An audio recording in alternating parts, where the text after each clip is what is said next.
Tarot card reading, ये सब science है। बट जब हम स्कूल्स में जाते हैं, इंजीनियरिंग कॉलेजेस में जाते हैं, आर्किटेक्चर कॉलेजेस में जाते हैं, यहाँ पे वास्तु क्यों नहीं पढ़ाया जा रहा है फिर? पढ़ाया जाता है एक्चुअली आर्किटेक्चर में भी पढ़ाया गया है, ओके। इंजीनियरिंग में पढ़ाया गया है। संडे का हॉलीडे, संडे इज़ हॉलीडे क्यों माना जाता है? तो आप बता सकते हो कौन से करियर ने कब छुट्टी लेनी चाहिए? जो आपके आईटीज प्रोफेशंस है उनके लिए अगर उन्होंने सैटरडे को छुट्टी लिया तो भी चल सकता है, पर संडे को नहीं लेना चाहिए। सर, ये आपने केस बताया, उसमें आपने ये भी बोला रिलेशनशिप के बारे में, जैसे आपने बोला आपकी वाइफ लेफ्ट में सोते हैं, आप राइट में सोते हो, या ऑपोजिट जो इसका एक बहुत मस्त है, हाँ, सिंपल है। आउट ऑफ इंडिया तो आप गए, आपने दुबई में पढ़ाई की है, उधर अपोजिट है, ऑपोजिट बहुत सारे है। वहाँ पे लव मैरिज भी सक्सेस कितना रेशियो है, आप विकीपीडिया पढ़ लीजिए।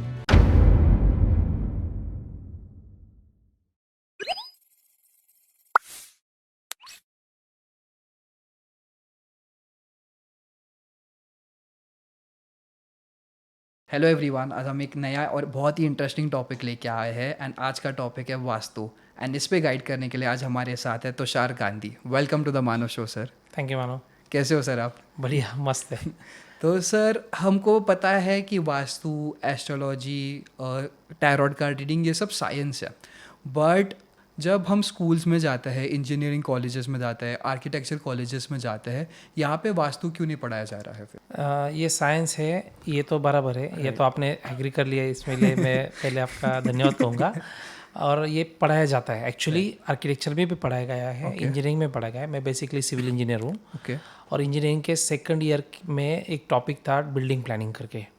उसके अंदर प्रॉपर, अगर आप सेकंड चैप्टर देखेंगे, चैप्टर मुझे पता नहीं, अभी मैं इंजीनियरिंग पास होकर 15-16 साल हो गए, पर अगर आप देखेंगे तो उसमें भी प्रॉपरली बताया गया था कि बिल्डिंग का प्लान कैसे होना चाहिए, सनलाइट कैसे घर के अंदर आनी चाहिए, और सनसेट के टाइम में अपने को कौन से लाइट्स कम आने चाहिए। जैसे कि सुबह के सूर्य लाइट में अल्ट्रा वायलेट रेज ज़्यादा होते हैं और शाम के किरण में इंफ्रारेड किरण ज़्यादा होते हैं। इसके लिए आपने बिल्डिंग प्लानिंग के सब्जेक्ट में अगर देखा होगा तो नॉर्थ ईस्ट के साइड से ज़्यादा विंडो बताई थी, हॉल उस साइड में दिखाया था, यानी नॉर्थ के ईस्ट के साइड में लिविंग रूम दिखाया था। बेडरूम स्टेयरकेस आपने प्लानिंग में देखा अगर देखेंगे तो साउथ में या वेस्ट में दिखाया था। तो अगर मेरे घर के नॉर्थ ईस्ट में ज़्यादा ईस्ट या नॉर्थ ओपन है, नॉर्थ और ईस्ट ज़्यादा से ज़्यादा ओपन है, तो मेरे घर के अंदर अल्ट्रा वायलेट रेज ज़्यादा आएंगे। और शाम के सूर्य किरण में अगर इंफ्रारेड किरण ज़्यादा है, वो कम से कम सक्शन एनर्जी हो, तो इसके लिए वहाँ पे बेडरूम दिखाई दे, क्योंकि बेडरूम में सबसे ज़्यादा फर्नीचर होता है।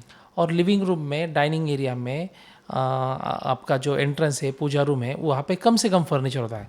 तो फर्नीचर के ऑब्स्टकल की वजह से इंफ्रारेड अल्ट्रावायलेट रेज अंदर आने के लिए प्रॉब्लम हो सकती है। इसके लिए उस एरिया में हमें बताया कि वहाँ पे आप लाइट फर्नीचर करो, फिर यानी लिविंग रूम करो, मंदिर करो, ये कीजिए, और इंफ्रारेड किरण कम से कम घर में आए। इसके लिए साउथ में और वेस्ट में छोटी विंडो, बेडरूम, ये बताया गया था।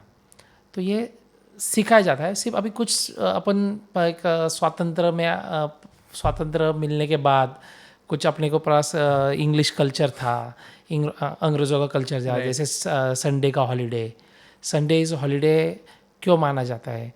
संडे हमारे भारत की संस्कृति का राजा जो है वो सूर्य भगवान है, और संडे के दिन हम छुट्टी लेते हैं। ये हमारा संस्कृति नहीं है। संडे के दिन हमने छुट्टी नहीं लेनी चाहिए, क्योंकि हमारे जो मालिक है, हमारा जो बॉस है, उनका उस दिन बर्थडे होता है। तो संडे के दिन हॉलीडे का क्या संबंध है? तो ये हमारे पास कुछ कल्चर आते गए पिछले 15-20 साल से। हमारे हिंदू संस्कृति में एक सामने आते गए, भगवद गीता का भी नॉलेज आते जा रहा है, सब चीज़ें सामने आ रही है। तो आहिस्ते आहिस्ते ये सब चीज़ें इनकॉर्पोरेट हो जाएगी। जैसे आपने संडे की बात की, जब मैं दुबई में पढ़ाई कर रहा था एंड जॉब भी कर रहा था, वहाँ पे हमारे जो ऑफ डेज होते थे वो थर्सडे, फ्राइडे, सैटरडे होते थे, और संडे टू थर्सडे हम काम करते थे। तो वहाँ पे तो ऐसा कल्चर है, अभी आप जैसे आपने भी पता कि संडे को काम करना चाहिए। सो इंडिया में आपको लगता है कि ये रूल चेंज होगा तो हमारी प्रगति होगी? मुझे इंडिया का पता नहीं, पर मैंने जितने साल से मैं संडे के दिन काम कर रहा हूँ, मैं एक्चुअली मेरे लिए मेरा हॉलीडे होगा, हॉलीडे नहीं होगा मेरे लिए, वर्किंग का डे होगा गुरुवार। ओके। तो मैं गुरुवार के दिन मैंने छुट्टी नहीं लेनी चाहिए, क्योंकि मैं गुरुवार के दिन मेरा काम क्या है, कंसल्टेशन। तो यानी गुरु का काम, कंसल्टेशन गुरु। तो गुरुवार के दिन मैं काम भी करता हूँ, और मेरे ऑफिस में संडे को छुट्टी नहीं है। तो जो लोग संडे के लिए आप थोड़ा सा भी, आप मानो आप ट्राई कर लेना, संडे के दिन थोड़ा काम कर लीजिए, 1-2 घंटा, वर्क फ्रॉम होम भी होगा तो भी, छुट्टी होगी तो भी 2 घंटा काम लीजिए, अगले साल बजे बताइए कि क्या फ़र्क पड़ा। हमारा राजा है ना, हाँ अगर आपका बर्थडे है और आपके बर्थडे के दिन घर वाले सब जन सो गए तो आपको बुरा लगेगा ना। राइट संडे के दिन में सूर्य की एनर्जी ज़्यादा होती है। देखो सभी दिन एनर्जी है, नक्षत्र है, वो है, वो बहुत बड़ा टॉपिक हो जाएगा। राइट पर बेसिक लेमैन ने जितनी चीज़ें समझनी ना उतनी चीज़ें समझ लीजिए। आहिस्ते आहिस्ते, जब 80 साल पहले कुछ नहीं था, हाँ अभी इतना तो समझ में आ रहा है। हमारी संस्कृति में बहुत बड़ी ताकत है। तो 100% हम एक भारत को जो चाहिए, जो सपने में सब भारत को देखते हैं, वही हमारा भारत बनेगा। ओके सो सर, जैसे आपने बोला आप थर्सडे को काम करते हो बिकॉज आपका कंसल्टेंसी का काम है, तो ऐसे कौन से मतलब career to career obviously holiday फिर डिपेंड करेगा लोगों का, तो आप बता सकते हो कौन से करियर ने कब छुट्टी लेनी चाहिए, एक रफ आइडिया दे सकते हो? रफ आइडिया, संडे के दिन तो किसी ने छुट्टी नहीं लेनी चाहिए, किसी ने छुट्टी क्योंकि अपन भारत में रहते हैं। राइट जैसा देश वैसा भेष। राइट सबसे पहले देश है, हाँ फिर काल पात्र, और जो आपका वास्तु वगैरह सब जो चीज़ें, सबसे पहले देश, काल, पात्र, ये 3 चीज़ों पे एस्ट्रोलॉजी भी डिपेंड है। और बहुत सारे एस्ट्रोलॉजर्स आपके चैनल पे आए होंगे या अभी मिलते हैं, पता है, जो जिनको एक अच्छी नॉलेज है। राइट तो देश, काल, पात्र का इम्पैक्ट है। तो देश का सबसे पहला देश है। तो देश के राजा, हमारे हिंदू संस्कृति के राजा है सूर्य भगवान। सूरज जो है वो सभी ग्रहों को एनर्जी देता है। सूरज ही एक ऐसा है कि उसके अंदर एनर्जी देने की ताकत है। बाकी जो भी ग्रह है, तारे, उनके पास से एनर्जी लेते, हमें दे देते। तो संडे के दिन सभी लोगों ने वर्किंग थोड़ा सा करना चाहिए। क्योंकि ये सब कल्चर चेंज होते होते, अपन तो इतने बड़े नहीं है कि ये कल्चर चेंज कर पाएंगे, पर थोड़ा थोड़ा काम बढ़ेगा। फिर अगर आपके सोशल मीडिया में आप काम कर रहे हैं, तो आपके लिए आपने फ्राइडे को छुट्टी नहीं लेनी चाहिए। ये काम है शुक्र का, तो जो सेलिब्रिटी का काम कर रहे हैं आप, राइट तो ये फ्राइडे के लिए। मैं अब एक बताता हूँ। बिल्डर लोगों ने मंगलवार के दिन काम करना चाहिए, जो कंस्ट्रक्शन में मंगल और शनिवार के दिन काम करना चाहिए। जो आपके आईटीज प्रोफेशंस है, उनके लिए अगर उन्होंने सैटरडे को छुट्टी लिया तो भी चल सकता है, पर संडे को नहीं लेना चाहिए। आईटी का काम है एक्सपेंशन का, ग्रोथ का, एक्सपांड करने का, लोगों को तक इन्फॉर्मेशन पहुंचाने का। तो वो इन्फॉर्मेशन पहुंचाने के साथ लोगों को कनेक्ट होने के लिए भी सूरज भगवान इंपॉर्टेंट है। तो उनका शनि से कुछ मतलब नहीं है। तो ऐसे प्रोफेशन से, तो आप थोड़ा प्रोफेशन बताएंगे तो मैं शायद बता पाऊंगा। ओके तो सर शनि लेते हैं, जैसे मेरा मैन्युफैक्चरिंग मैंने आपको जैसे बताया फायर डोर्स का है, एंड मैं रूल्ड हूँ शनि से 17/11/2000, एंड जो बिजनेस भी वो स्टील का मिला है, शनि का भी स्टील का है। सैटरडे को छुट्टी मत लो। सैटरडे को छुट्टी नहीं, और संडे को भी हम काम करते हैं, हमारी फैक्ट्री थर्सडे को ऑफ रहती है। तो अच्छा है ना, आपका काम, फैक्ट्री का काम बढ़ रही है ना। राइट, काम बढ़ रहा है। तो अभी आपने ही प्रूफ कर दिया, मैंने तो कुछ बताया नहीं। तो मैं वही बता रहा हूँ कि ये बहुत इम्पैक्टफुल होता है, बिकॉज पहले हमारे यहाँ पे थर्सडे को छुट्टी होती थी, एंड थर्सडे को काम करते थे और संडे को छुट्टी होती थी। देखिए, मानो कि एक बहुत सिंपल चीज़ है कि हम जैसे संगत में रहेंगे ना, वैसे हमारे विचार बनेंगे। और जैसे हमारे विचार बनेंगे वैसे हमारे कर्म होंगे, और जैसे हमारे कर्म होंगे वैसे हमें फल मिलेगा। तो संगत इज़ मोस्ट इम्पॉर्टेंट। तो संगत, हमारे पूर्वजों ने हमें बताया था कि अच्छे दोस्त का बना तो अच्छा बनेगा, अच्छे दोस्त बना तो अच्छे दोस्त, अच्छी एनर्जी भी है। अच्छी वास्तु भी आपके अच्छी दोस्त हो सकती है। तो अच्छे नक्षत्र, अच्छे ग्रह, अच्छे एस्ट्रोलॉजी, यानी जो भी दिन है वो भी अच्छे होने चाहिए। जिस दिन हमारे लिए वो एनवायरनमेंट फ्रेंडली हो, जैसे कि वानखेड़े स्टेडियम सचिन तेंदुलकर के लिए अच्छा ही है। वो हम पीछे उधर तो मारेगा ही ना। तो वैसा वो जो दिन है वो हमारे लिए अगर अच्छा होगा तो आपके हर एक बॉल को 6 लग सकती है, तो मारो ना। तो आप फालतू में जाके संघर्ष करने के लिए नहीं, मैं मानता नहीं हूँ और मैं उस स्टेडियम पे नहीं, उस स्टेडियम पे जाके खेलूंगा। खेलेंगे पर मेहनत ज़्यादा करनी पड़ेगी। जो आहिस्ते स्ट्रोक से बॉल बाहर जाएगा ना, वो थोड़ा जोर से लगाना पड़ेगा। तो जोर क्यों लगाने का है? सिंपल चीज़ से काम बनता है, तो प्रॉब्लम क्या है? तो सिंपल से काम करो। ओके, ज़्यादा दिमाग लगाने का, मैं ज़्यादा करता हूँ, लोगों को दिखाने, यानी बोलते हैं ना संघर्ष करने का, मैं नहीं मानता हूँ। ये रिजिडनेस हुआ। ईजी लाइफ क्या होती है? जैसे जो लोग योगा एक्सरसाइज करते हैं, तो फ्लेक्सिबल है। अच्छे थॉट्स के लिए बॉडी को फ्लेक्सिबल बनाना है, तो अच्छे थॉट्स आने के लिए, अच्छी एनर्जी आने के लिए फ्लेक्सिबल चाहिए। तो अच्छी संगत इंपॉर्टेंट है। राइट। सर जैसे अपनी फ्लेक्सिबिलिटी और रिजिडिटी की बात की अभी यहाँ पे, तो आपने बहुत सारे लोगों को वास्तु कंसल्ट किया है। सो ऐसा कोई आपने इनकाउंटर किया हो, आपके फैमिली मेम्बर हो या कोई पॉलिटिशियन हो जिसके साथ आप काम करते हो कि वो वास्तु में नहीं मानता हो, बहुत एंड सारे उसके बाद आप उनको आपने फ्लेक्सिबल बना दिया? बहुत सारे अभी मेरे घर में ही मैं 15 साल पहले हमारे घर में ही वास्तु के लिए, बाकी लोगों का क्या बताना, खुद से चालू करेंगे। तो वास्तु वगैरह बिलीव करने का कोई संबंध नहीं था। 15-17 साल हो गए इसको। तो मैंने बोला कि ये करो, आप देखो अपने लाइफ में चेंजेस हो गए।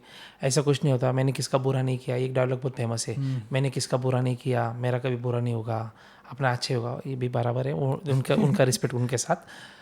पर जब आज के उनको मैंने कुछ बहुत सारे प्रॉब्लम्स आ गए, बहुत सारा संघर्ष जीवन में हो गया, उनकी लाइफ में भी एक अच्छी 50-60 साल तक एक लाइफ उनकी जर्नी जाने के बाद जब मेरे हाथ में कुछ थोड़ा सा पावर आती है ना, एक एक्सचेंज हो गई, तो मैंने कुछ घर के अंदर चेंजेस किए, मुझे कुछ फ्लेक्सिबिलिटी मिली काम करने की।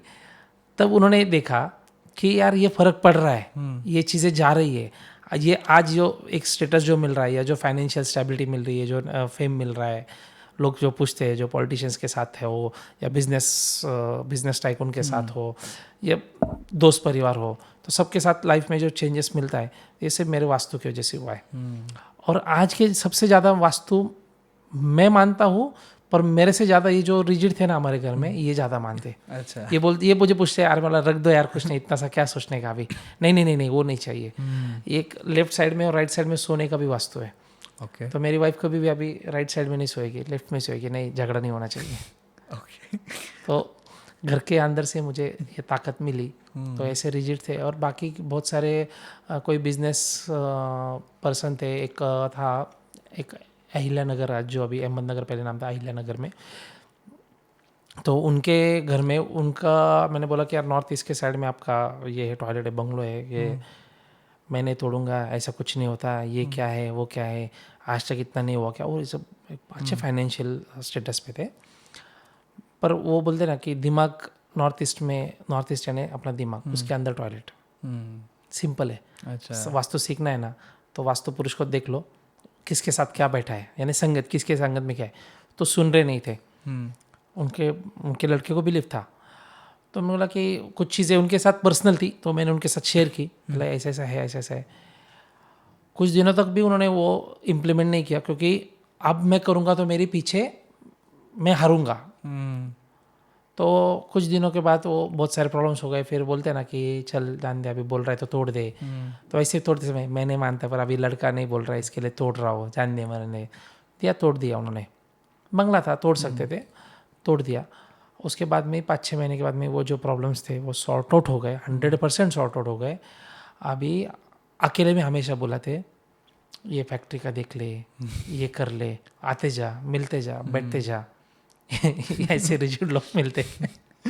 ओके। सर ये आपने एक केस बताया, उसमें आपने ये भी बोला रिलेशनशिप के बारे में, जैसे आपने बोला आपकी वाइफ लेफ्ट में सोते हैं, आप राइट में सोते हो, या ऑपोजिट जो इसका एक बहुत मस्त है। हाँ, इसके बारे में बताओ। यस, एक सिंपल वास्तु है। हाँ। शादी, आपकी शादी हुई है? नहीं। हाँ, चलो। शादी के पहले इस साइड में वाइफ खड़ी रहती है। हाँ। तो फिर अपन वरमाला पहनाते हैं। वरमाला पहनने के बाद वो गुरुजी बोलते हैं अभी इधर आ जाओ, इस साइड में आ जाओ। ऐसा क्यों है? इंडिया की ड्राइविंग साइड कहाँ से है? Right left. इस साइड में हस्बैंड होगा, इस साइड में वाइफ होगी। सिंपल है। आउट ऑफ इंडिया तो आप गए, आपने दुबई में पढ़ाई की है, उधर अपोजिट है, बहुत साइड है। वहाँ पे लव मैरिज भी सक्सेस कितना रेशियो है, आप विकीपीडिया पढ़ लीजिए। अपने यहाँ पे अरेंज मैरिज कितने सक्सेस है? बहुत ज़्यादा ही। क्योंकि हमारे संस्कृति में ये हमारा नॉर्थ पोल है, वाइफ का साउथ पोल है। ओके। पोल का अट्रैक्शन करके रख दिया है। अरेंज मैरिज होते हुए भी एक अच्छी लाइफ निकल जाती है, मस्त पे के चलता है। उधर लव मैरिज के वजह से भी 2-3 शादी तो वो कर लेते हैं। तो उनकी संस्कृति उनके साथ पोल का रिलेशन है। अगर मैं मेरे वाइफ के साथ, मेरे यानी एक बॉय और एक गर्ल, नॉर्थ पोल और साउथ पोल, ये अगर पोल रिलेशन रख देंगे तो भी उनके रिलेशन स्टेबल रहेंगे। ओके। हाँ, उसके साथ वो कौन से जोन में सो रहे हैं, कौन से एनर्जी के साथ स्लीप कर रहे हैं, वो अलग अलग फंडा है। पर एक सिंपल चीज़ आप देख लीजिए, ड्राइविंग साइड के हिसाब से भी समझ लीजिए कि भारत की संस्कृति कितनी बड़ी थी, कितने हमारे ऋषि मुनियों ने साइंस किया है। हम सर्च किया है, हम रिसर्च कर रहे हैं। एक अच्छा होगा कि जो यूनिवर्सिटी में किसी कुलगुरु ने डाल दिया होगा रिसर्च, सर्च नहीं डाला, ये अच्छा वर्ड है, रिसर्च। हम रिसर्च कर रहे हैं वापी, उसी को ही बाहर बाहर ला रहे, निकाल रहे हैं। ये रिसर्च है। सर्च जिसने किया वो ऋषि मुनि कितने ग्रेट होंगे, तो पोल का रिलेशन है ये। और सर ने जैसे बहुत सिंपल वे में बताया ड्राइविंग का एग्जांपल लेके, जहाँ पे हम इंस्टाग्राम पे देखते हैं, फेसबुक पे देखते हैं, वास्तु कंसल्टेंट बहुत आ गए एंड वो लोग इतने हाई फाई फंडे बताते हैं ना कि ये करना चाहिए वो करना चाहिए, और आप इतने प्रैक्टिकल वे में और इजी वे में बता रहे हो कि लोगों को समझ में आ रहा है। मतलब आपने अभी रिलेशनशिप का भी इतने ईजी वे में बता दिया। तो ऐसा क्यों हो गया है कि जो वास्तु कंसल्टेंट बाकी आ गए वो इतना हाई फाई तोड़का बता रहे हैं एंड गलत चीज़ें बता रहे हैं? अभी अपन किसको गलत सही नहीं कह सकते, हर एक का अपना अपना ये है। पर मेरे हिसाब से मुझे जो समझ में आ रहा है, संस्कृति बहुत इजी वे से बताई गई थी। संस्कृति बहुत, अपनी भारत की जो संस्कृति है वो बहुत इजी वे से बताई हुई सब्जेक्ट है, टॉपिक है ये। तो इसमें लोगों को पता है क्या है कि इजी चीज़ें लोग कर नहीं सकते, इजी चीज़ें लोगों को हजम नहीं होती, और महंगी चीज़ें वो कर नहीं सकते। जैसे योग प्राणायाम करने से भी वास्तु के प्रॉब्लम सॉल्व हो जाएंगे। आप बिलीव करते हैं क्या कि योगा हेल्थ के लिए अच्छा है? अरे हाँ है।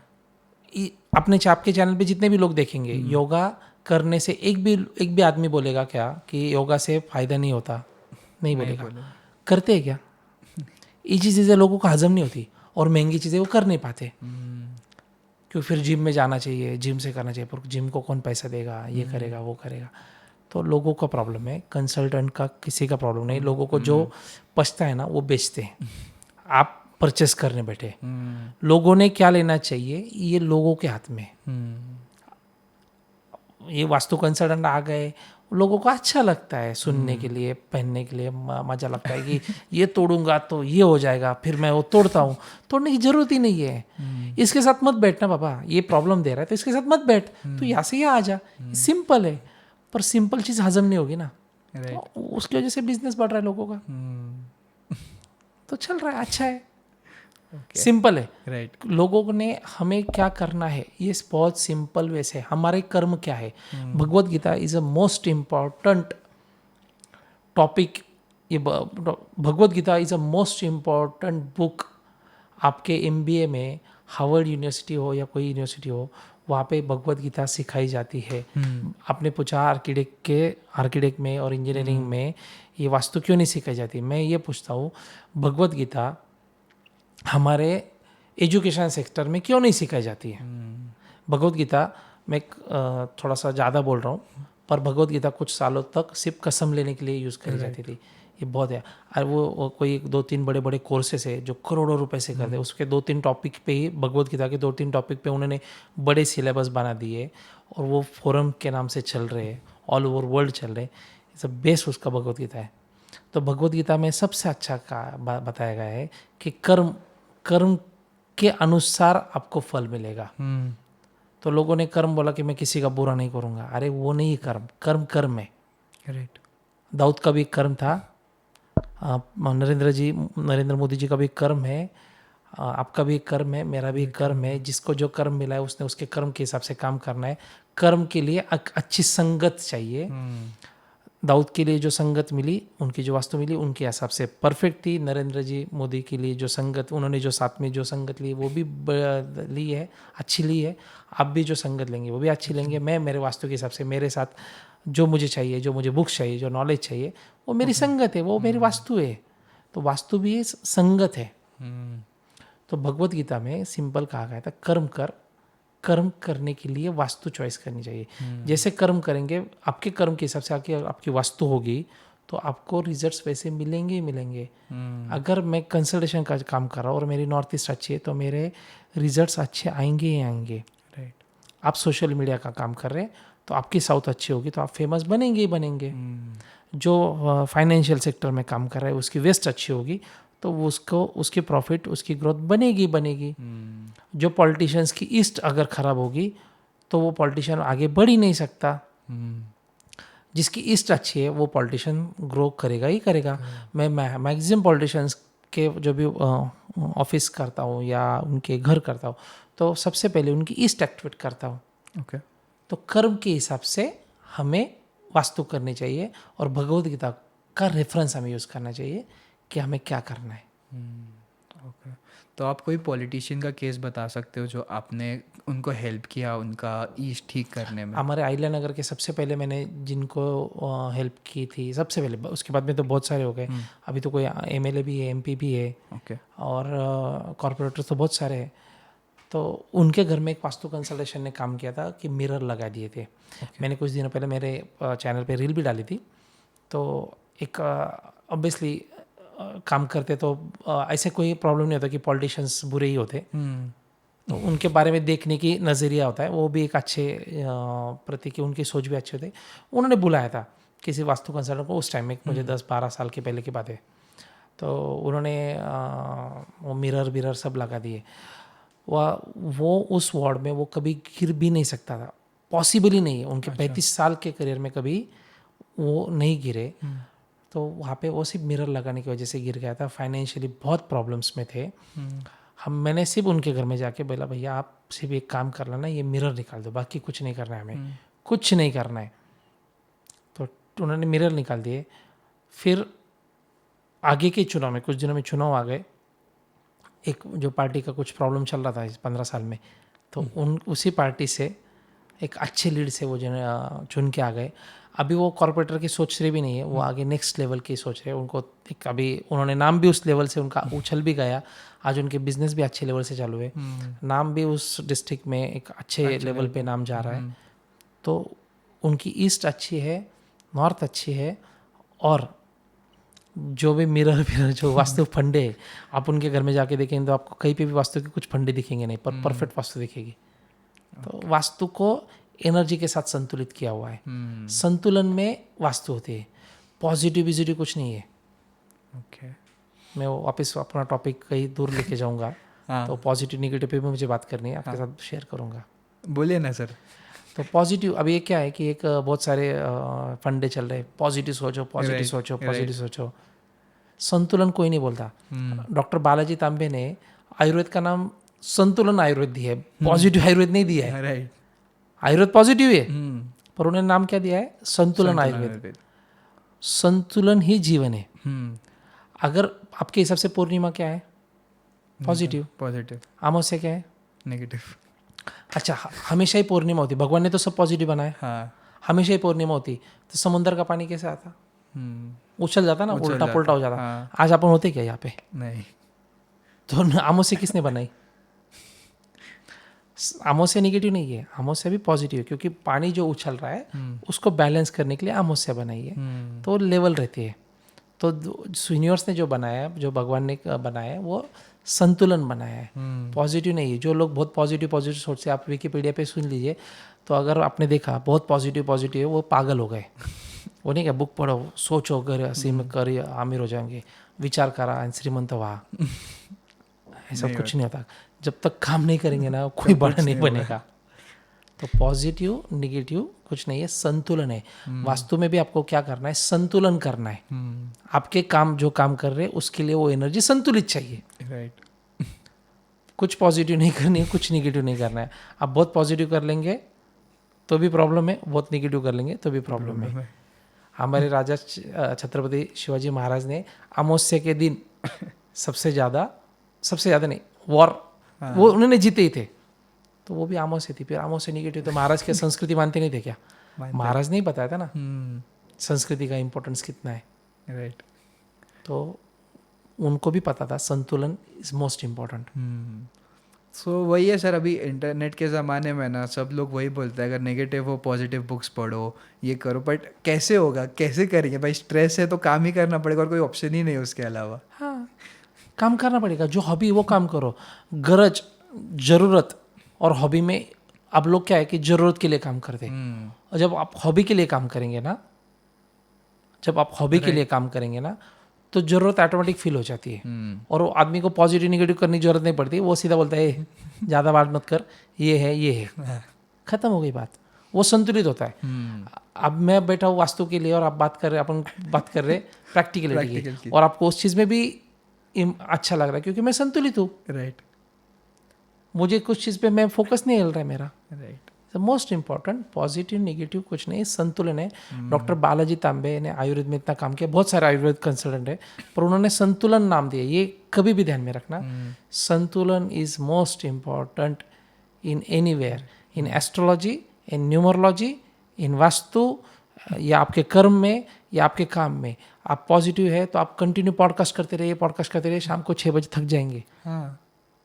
हाँ तकना ही है। तो जितना चाहिए उतना काम के टाइम में काम, फैमिली टाइम में फैमिली, हेल्थ के टाइम में हेल्थ, वेल्थ के टाइम में वेल्थ। राइट, इसे संतुलन बोलते हैं। ज़्यादा कुछ बड़ा लॉजिक नहीं है। राइट। पर अभी किसको कैसे लेना है उसकी टीम है, और जिसको जैसे बेचना है वो बेचने वाला है, लेने वाले पे डिपेंड है। राइट, बहुत अच्छी चीज़ बोली सर आपने, जो कि आजकल लोग भूल गए पॉजिटिव और नेगेटिव के चक्कर में। सर आगे बढ़ते हैं। जब हम मुंबई जाते हैं ना, मुंबई के शहरों में घर बहुत छोटे होते हैं, एंड हमने ऐसे देखा है कि जो बेडरूम है वो किचन से चिपक के है। तो ऐसे टाइम में पहली चीज़ क्या ये वास्तु के हिसाब से सही है? दूसरी चीज़, ऐसे टाइप में हम कैसे वास्तु को ठीक कर सकते हैं? हाँ, अभी एक रूम का घर होगा, आपने तो मुंबई के बेडरूम को किचन चिपक के, तो समझो एक ही रूम का घर है, तो उसमें भी वास्तु हो सकती है। ओके।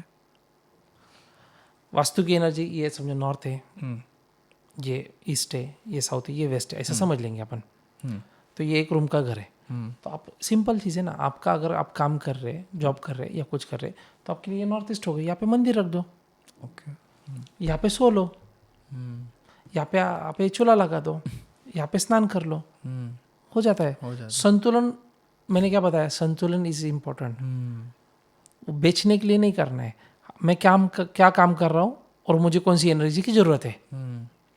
फिर किचन कहाँ पे है उससे इम्पोर्टेंट नहीं है, मुझे मेरे लिए ये जो नक्शा है ये मेरे काम के लिए अच्छा है या नहीं है, ये इम्पोर्टेंट है। अगर बाजू में किचन होगा तो क्या फ़र्क पड़ेगा, घर के अंदर किचन होगा। पुराने ज़माने में तो टॉयलेट घर के बाहर थे, वेशी के बाहर थे, वेस्ट बोलते थे, आप पता होगा आपको, उसके बाहर थे। अभी तो घर के अंदर आ गए टॉयलेट। और बोलते हैं कि 100% वास्तु के हिसाब से घर है। अगर 100% वास्तु के हिसाब से घर बनाना है ना, तो सबसे पहले टॉयलेट घर के नहीं है, टॉयलेट गांव के बाहर चाहिए। अरे आप ही गांव के बाहर आ गए। अच्छा। वेश कहाँ रह गए और आप कहाँ गए, ठीक है। दूसरी चीज़, फ्लोर नहीं चलेगा। गाय के गोबर से बनाया हुआ फ्लोर था एक्चुअल वास्तु में, क्योंकि उसके हिसाब से हमें जो उसके, अगर उस फ्लोर पे आप कभी सोए होंगे तो आपको पता होगा कि धूप में भी उसमें ठंडाई मिलती है और ठंड में भी उसमें ऊब मिलती है। अभी लगा रहे आप मार्बल, वेट्रीफाइड टाइल और 100% वास्तु बोल रहे, ये नहीं हो सकता, ये ऐसा नहीं है। तो मुंबई में छोटे छोटे फ्लैट है, तो हमने इसमें ये पट्टी डाल दी, हमने इसमें ये लगा दिया, हमने यहाँ पे बल्ब लगा दिया। ये कहने सुनने की बात है, और इस पे पॉडकास्ट पे मेरा चैनल हो जाएगा, मुझे 10-15 क्लाइंट आ जाएंगे, ये बल्ब लगाएगा तो ये काम हो जाएगा। ऐसा नहीं होगा। तो आपका जो काम है उसके हिसाब से आप आपके रूम की अरेंजमेंट कर लो। ओके। आप यहाँ पे ये कलर का कर्टन लगा दो, जो भी आपके काम है। अगर समझो साउथ है, अगर आपने थोड़ा ब्राउन कलर का, रेड कलर का कर्टन यूज़ किया तो आपको इफेक्ट अच्छा मिलेगा। नॉर्थ अगर बंद है तो एक ओपन कर लो, नहीं कर सकते तो पोस्टर लगा दो, नहीं कर सकते तो होल लगा दो, मंदिर रख दो नॉर्थ ईस्ट में। तो इस छोटे छोटे चीज़ों से काम बन जाता है और रिजल्ट मिलते ही है, क्योंकि संतुलन में ही आनंद है। तो सर जो मंदिर होता है हमेशा नॉर्थ ईस्ट में क्या होता है कि इसमें एनर्जी वहाँ से बहुत ज़्यादा हाँ, मैंने शुरुआत में बताया था ना आपको कि अल्ट्रा वायलेट रेज ज़्यादा आते हैं। राइट। तो अगर मंदिर नॉर्थ ईस्ट में रखा तो क्या होगा कि लोग उस एरिया को साफ सफाई रखेंगे। हाँ। तो सूरज की ज़्यादा से ज़्यादा लाइट अंदर आएगी, और जितनी सूरज की लाइट अंदर आएगी तो उतना घर के वाइब्रेशंस अच्छे रहेंगे। अगर वहाँ पे बेडरूम रखेंगे तो बेड 11 बजे तक अपन साफ नहीं करते, पर मंदिर बराबर साफ करते सुबह सुबह। तो ये तो अच्छा है ना। तो इसके लिए मंदिर नॉर्थ ईस्ट में बोला है। भगवान तो सब तरफ है, पर इजी ऋषि मुनियों ने इजी करने के लिए मंदिर नॉर्थ ईस्ट में बता दिया कि अरे ये मंदिर नॉर्थ ईस्ट में रखेगा तो सुबह सुबह वहाँ पे जाएगा, दिया जलाएगा, साफ सुथरा रखेगा, तो जो सनलाइट है वो उसके घर के अंदर ज़्यादा से ज़्यादा आएगी और घर के अंदर भी आएगी, इसको भी मिलेगी। इसके लिए मंदिर नॉर्थ ईस्ट में बताया। ओके सर, थोड़ा बहुत वास्तु जितना मैंने रिसर्च किया है हो सकता है मैं गलत भी हूँ बिकॉज मेरे को इसकी इतनी पढ़ाई नहीं है, बट जितना मैंने पढ़ा है ऐसा बोला जाता है कि अगर हम अभी इंडिया का जोग्राफिकल लोकेशन लेते हैं, हमेशा बोला जाता है वास्तु के हिसाब से नॉर्थ ओपन होना चाहिए, बट हमारे इंडिया के जो जोग्राफिकल देखे तो वहाँ पे नॉर्थ में हिमालयाज है तो पूरा ब्लॉक हो गया और साउथ पूरा खुला है अपना, तो इसकी वजह से हम इंडिया में कुछ इश्यूज आ सकते हैं बिकॉज अगर वास्तु के हिसाब से अरे देखें तो तो। है ना, थोड़ा संघर्ष तो है। इतने साल से अपने पास अपन एक सोने की चिड़िया अपना देश है, राइट। पर बहुत सालों से बहुत अपने अपने पे कितने तो भी आक्रमण अपने पे हो गए। अपन वापस ऊपर जाते नीचे आते, ऊपर जाते नीचे आते, हो रहा तो है। पर प्रैक्टिकल देखेंगे तो नॉर्थ साइड में अगर वास्तु को आपको लिंक करना है तो नॉर्थ साइड में सब जो बैठे वो बिजनेस वाले बैठे हैं, जो बिजनेस कर रहे हैं। राइट। वेस्ट में देखेंगे तो मुंबई कैपिटल ऑफ इंडिया, तो west is growth capital of India. South में देखेंगे तो रिच लोग एजुकेशन वाइज भी रिच, सभी सेक्टर में रिच लोग हैं। वहाँ पे आज भी सबसे ज़्यादा सोना है। तो नॉर्थ ईस्ट में देखेंगे तो हिमाचल प्रदेश वगैरह, शांत मस्त सुकून लाइफ। हाँ, ऊपर देखेंगे तो आपका साउथ ईस्ट साइड में देखेंगे तो अभी भी वहाँ पे चलते हैं। हाँ, तो एक सिंपल वास्तु है। तो ये सब चीज़ें वास्तु के हिसाब से अलाइन हो जाती है। हमें जितनी कर सकते हैं ना, हम उतना करना चाहिए। हमारा एक जीवन है, हम इस जीवन में आए कुछ सपने पूरे करने के लिए। राइट। तो हमारे सपनों के लिए हमें जो संगत जोड़नी है वो हमने संगत जोड़नी है। और जब हमारे सपनों के राह पे अपन चलते हैं ना, अपन अपने कर्मों के राह पे अपन जब चलते हैं ना, तो लाइफ के मैक्सिमम प्रॉब्लम सॉल्व हो जाते हैं इजीली। और लोग सपने को छोड़कर दूसरे राह पे चलते हैं और पे प्रॉब्लम है, ये प्रॉब्लम है, ये चल रहा है, मुसीबतों से घिरे हुए, खुद भी मुसीबत में होते हैं और उसके साथ 5-15-50 लोगों को भी मुसीबत में लाते हैं, क्योंकि प्रॉब्लम इनका है। अपने में ही भगवान है, अपने में ही सोच है। श्री कृष्ण ने अपने में ही है। संगत श्री कृष्ण पांडव के साथ थे तो संगत अच्छी थी ना, पांडव जीत गए। श्री कृष्ण ने तलवार नहीं उठाई, एक ही बार निकाला, पर वो कुछ अलग रीजन है, पर उन्होंने सोच दिया, एक विचार दिया अर्जुन को, एक डायरेक्शन दी। श्री कृष्ण हमें भी अंदर से डायरेक्शन देते हैं। श्री कृष्ण हमारे दोस्त भी हो सकते हैं। राइट। श्री कृष्ण हमारी संगत भी हो सकती है।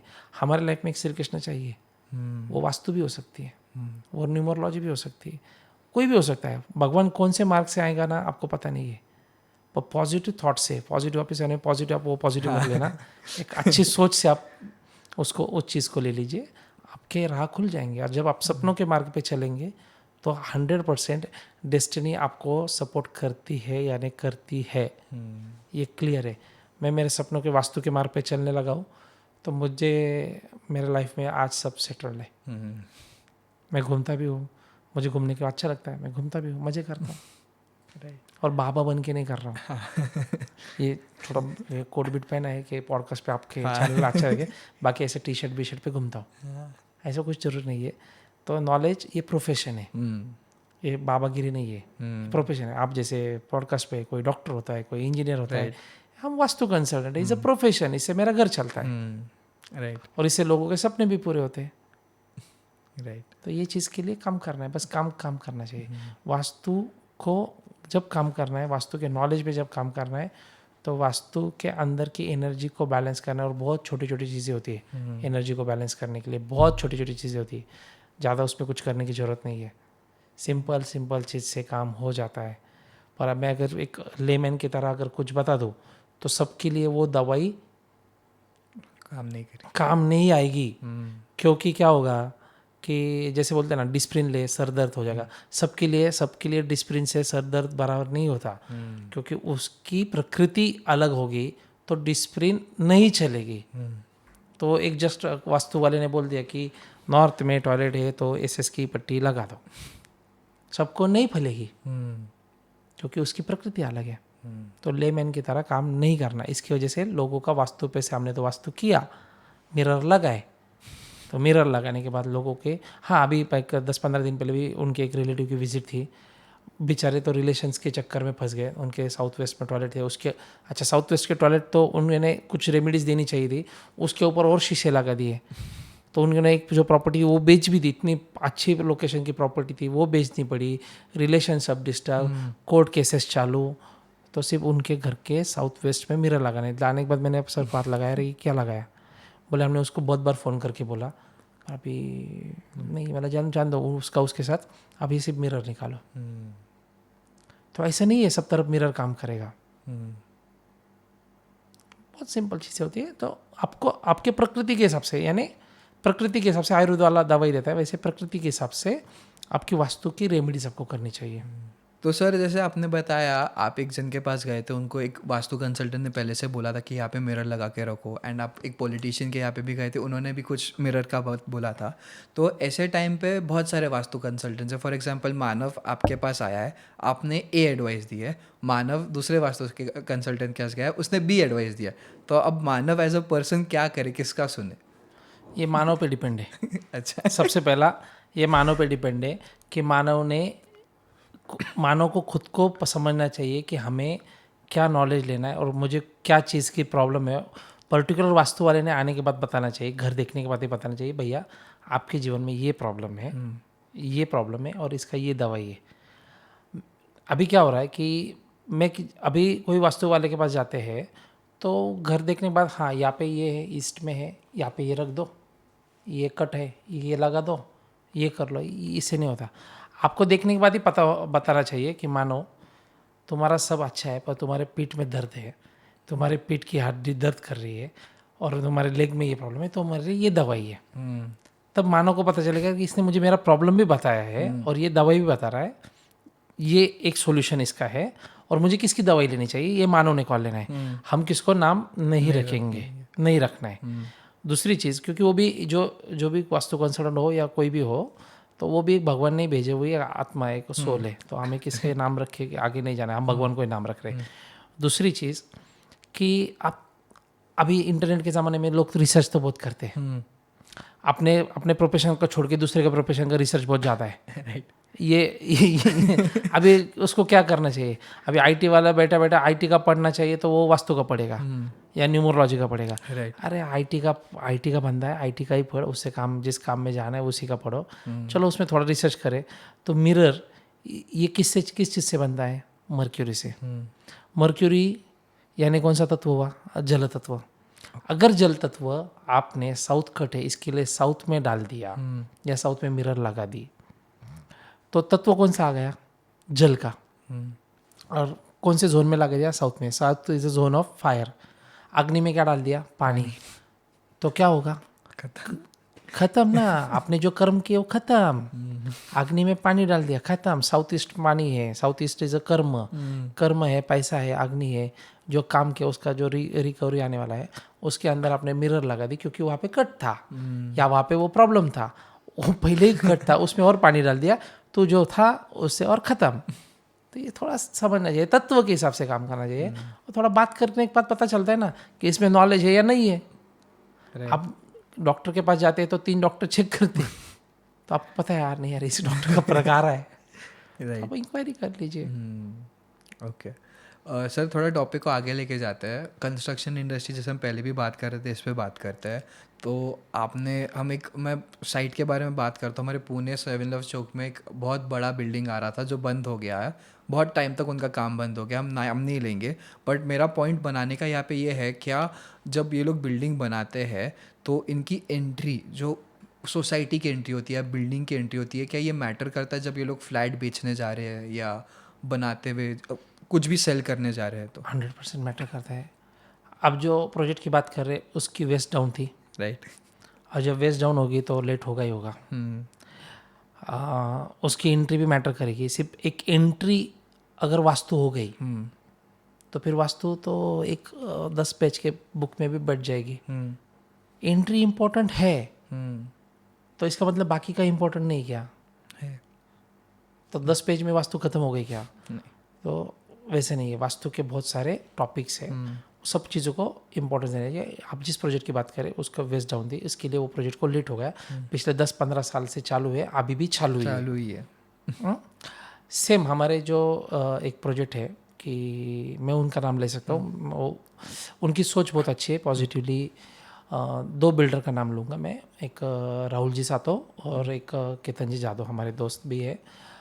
तो उनका जो वाघोली में प्रोजेक्ट है, तो उस प्रोजेक्ट में उन्होंने बोला कि बिल्डर लोग तो बेचने के लिए कुछ भी बांध देते हैं और फिर आगे तकलीफ हो जाती है। देखिए 100% तो प्लान, क्योंकि उनको बनाना के भी बेचना है, बना के नहीं बेच सकता। पर सोसाइटी की जो कैंपस है और सोसाइटी में जो सनलाइट और जो चीज़ें आनी चाहिए वो अकॉर्डिंगली वास्तु उन लोगों ने हमारे पास से की है। उसकी वजह से 2 फायदे हो गए। एक तो उनका सेलिंग भी जोरदार हो गया, कंस्ट्रक्शन को जो टाइम लगना था उससे कम टाइम में कंस्ट्रक्शन भी खत्म हो गया, यानी उनके ओवरहेड्स बच गए।